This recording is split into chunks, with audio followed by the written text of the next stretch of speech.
সুইঙ্গান চাবেন না ছাগলিলার ফুটাইতের খেলা দেখলে হইব, ইতেনটি খেলা দেখে টাইম নষ্ট করলে হইব। ব্যবসা করো, চাকরি করো, যেটি করো, ফ্যাট বাঁচাও। আমার কথা হয়েছে ইতেন যেই মাসে খারাপ খেলবো এই মাসের বেতন মাইনাস করে হইব। এই যেই মাসও খারাপ রেজাল্ট আসবে ইতানির থেকে এই কোচের বেতন মাইনাস করে হইব।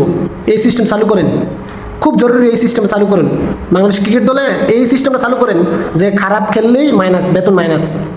সবার উদ্দেশ্যে একটা কথা, বাংলাদেশ ক্রিকেট দলরে বহুত মন্দ, খারাপ, গালাগালি, অনেক ধরনের বাজে কমেন্ট আমরা করছি। দেখো, প্রত্যেকটা জিনিসের একটা লিমিট থাকে।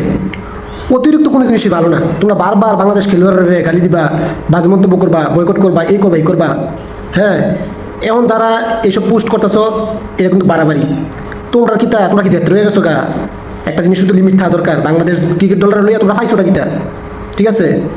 তো এটি ভালো না, এটি বাদ দো, কয়ে দিলে এটি বাদ দো। ইতান দিয়ে ফুটাইতে কিতা করলো না করলো ইটা চিন্তা করে চলবো।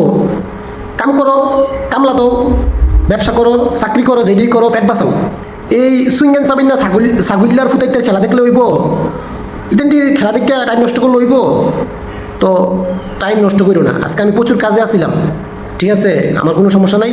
খেলা দেখছি না, লাসিদের রেজাল্টটা দেখছি, ভাল লাগছে, সমস্যা নেই। ইতেনটি আর ফদাইতাম না, বহুত ফদাইছি, ঠিক আছে? মাঝে মধ্যে মেজাজটা খারাপ হয়ে যায়, মেজাজটা খারাপ হয়ে গেলে তো বুঝুনি তো, মুখটা দিয়ে আইফারে সাপ্লাই করি আর কি মাঝে মধ্যে। যাই হোক, এটা ফুস্ট বন্ধ করো। ইতেনটির ফে আর কোনো আশা নাই হোক, আশা নাই, ঠিক আছে? ইতেনটির বেতন টেতন কমাই দিত কোন।